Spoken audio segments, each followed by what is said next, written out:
Курс на чудесата. Урок 134. Нека разбера истинската стойност на прошката. Нека преразгледаме какво означава да простиш. Защото често изопачавайки смисъла му, това се възприема като нещо, което предполага несправедлива жертва на основателният гняв. Един неоправдан и незаслужен подарък и пълно отхвърляне на истината. При такъв възглед прошката се възприема като ексцентрична глупост и настоящият курс като че ли основа спасението на някаква си прищявка.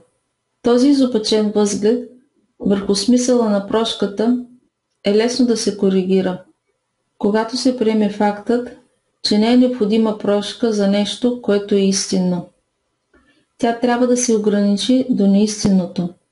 Прошката не се отнася до нищо, освен до илюзиите. Истината е Божие творение, а прошката спрямо Божието творение е нещо лишено от смисъл. На него принадлежи всяка истина отразява неговите закони и излъчва неговата любов. Нуждае ли се от всичко това прошката? Как би могъл да прощаваш на невинното и на онова, което притежава неизконно великодушие? Основното затруднение, което срещаш, за да простиш истински, е твоето трайно убеждение, че трябва да прощаваш нещо реално, а не илюзиите.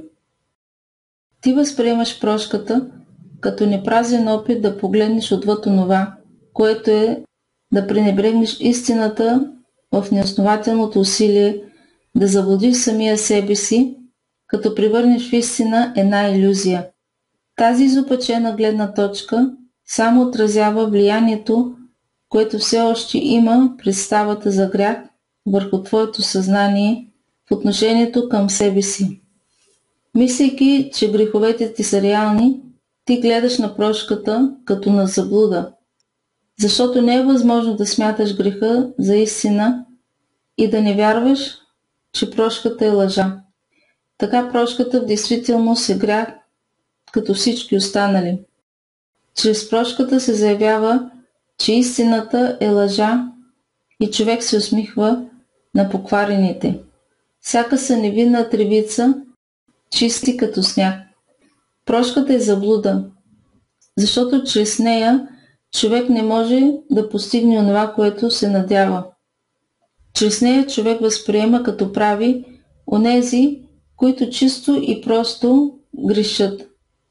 Омразните като добродетели. Прошката при такива възгледи не е избавление. Тя е само още един знак за онова, че грехът е непростим, че в най-добрия случай може да се прикрие, за да се отрече или да се нарече с друго име, защото прошката е предателство спрямо истината. Вината не може да бъде простена. Ако сгрешиш, вината ти е вечна. Онези, които получават прошка от позицията на това, че греховете им са реални, биват злочастно осмаяни и двойно заклемени. Първо, от самите себе си, за онова, което си мислят, че са сторили, и още веднъж от онези, които им прощават. Тъкмо нереалността на греха прави прошката нещо естествено и напълно разумно. Дълбоко облегчение за онези, които я предлагат. Ти благослов за онези, които биват простени. Тя не подкрепя илюзиите, а с лекота и усмивка ги събира и нежно ги полага в краката на истината, а там те изчезват напълно. Прошката е единственото, което устоява истината сред илюзиите на света. Тя вижда, че те са нищо и гледа право отвъд хилядите форми, под които могат да се появят. Прошката зазира лъжата, но не изпада в заблуда. Тя не чува самообичуващи се вопли на грешниците, обезумели от чувството на вина. Тя ги поглежда с тих поглед и им казва: братко мой, онова, което си мислиш, не е истина. Силата на прошката е в нейната честност, която е толкова непорочна, че вижда илюзиите като илюзии, а не като истина. Затова прошката отвърля заблудата през лицето на лъжите и се превръща в велик реставратор на простата истина.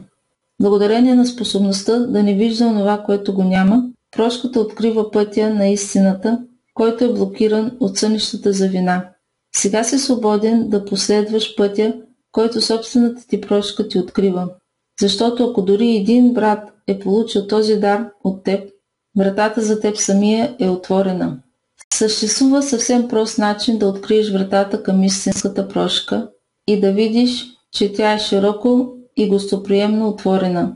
Когато почувстваш изкушение да обвиниш някого в грях, под каквото и да е била форма, не позволявай съзнанието ти да се спира на онова, което си мислиш, че е сторил, защото това е самозаблуда. Вместо това се запитай, бих ли обвинил самия себе си в това?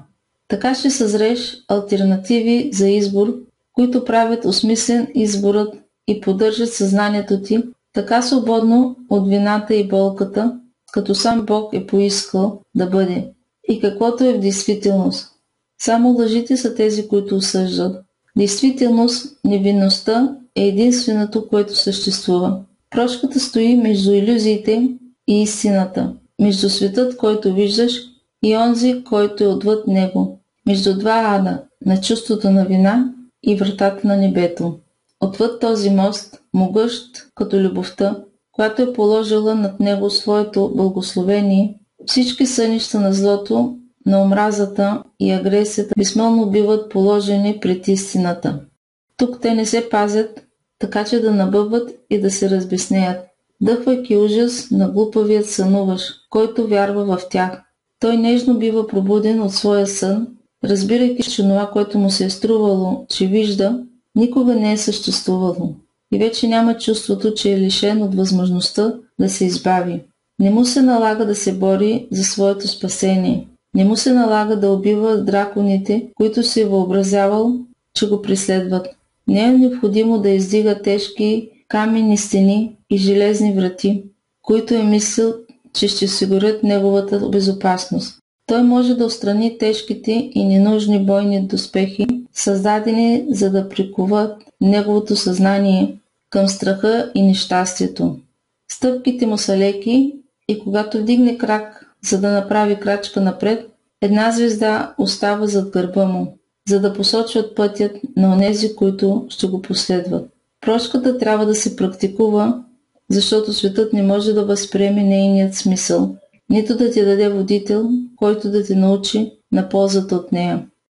Няма нито една мисъл на целия свят, която да води до каквото и да е било разбиране на законите, които следва прошката, нито на мисълта, която тя отразява. Тя е чужда на света, както е твоята собствена реалност.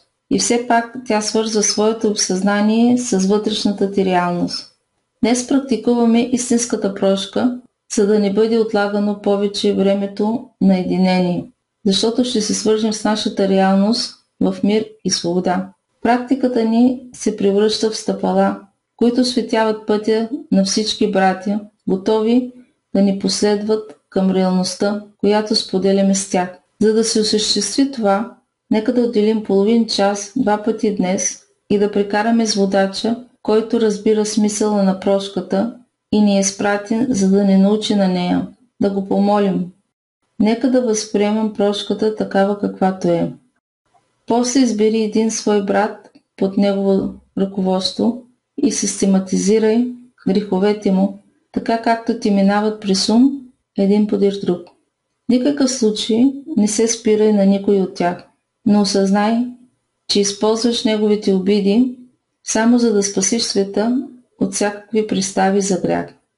Разгледай накрай всичко лошо, което си мисля за него и всеки път си задавай въпроса: бих ли осъдил себе си за това?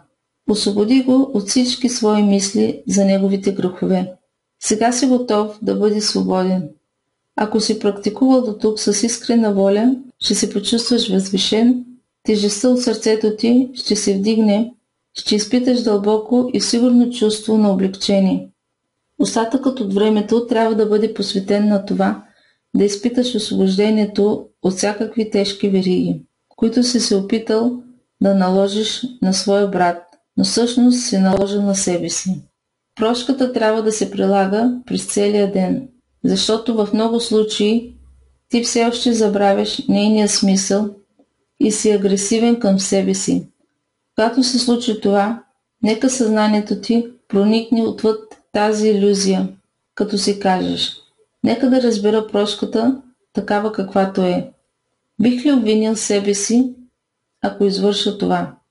Няма да си наложа тази верига.